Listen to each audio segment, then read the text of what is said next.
Lipatan na naman. Oh my gosh. I know. Lipatan is very challenging. Panahon na naman ng lipatan ng bahay. Yung parang nag-aamin. Ganon. Nag-aabang kung sinong nagpo-post. Yung mga terms dito ay 6 months or 1 year. Rent terms kasi dito sa Brno is mayroong short term at may mga long term. May studio type, may bed spacer. We have 3 months to inform yung mga owner kung mag-extend or maghahanap ng ibang location. Kakayanin nyo yan with the right strategy. And here's the guide to help you navigate Brno housing market. Number 1, paghandaan ang budget. Rent, deposit, agency fee. Ang tip nito is maghanap ng post na direct sa owner. Hahanapin natin yung post na direct sa owner mismo na walang commission. RK means commission. Piliin ang tamang lugar na paglilipatan. Depende sa lifestyle mo kung saan ka dapat mag-settle. Number 2, search smartly. Before kami dumating dito sa Czech, sa Brno, before kami dumating dito sa Czech from Malaysia, nagbayad kami ng isang website talaga para maka-secure ng matitirahan. Bayad kami at nagbayad din kami ng commission fee. That's, they always state sa description RK. So, yung after na ng 1 year namin sa tinitirahan namin, naghanap kami ng malilipatan. Ito na.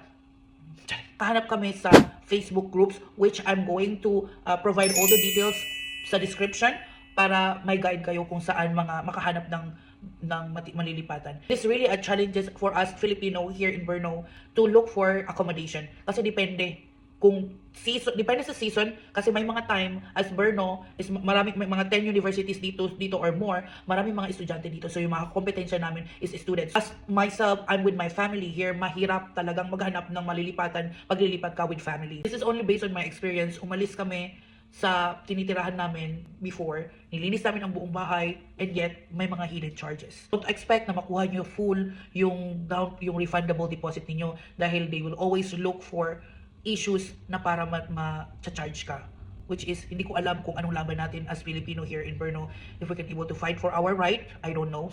Tumira kami sa basement. So basement usually pag snow siya, pag time ng snow, may mga moist, so magkakamold talaga ang corner, lalo na corner ng mga aparador. So hindi mo talaga siya daily makikita at malilinis. Before kami lumipat, nilinis talaga namin, minake sure namin nilinis namin, and yet the owner decided to hire another cleaner to clean our room and charge us for 1,500 Czech crowns. Parang bakit?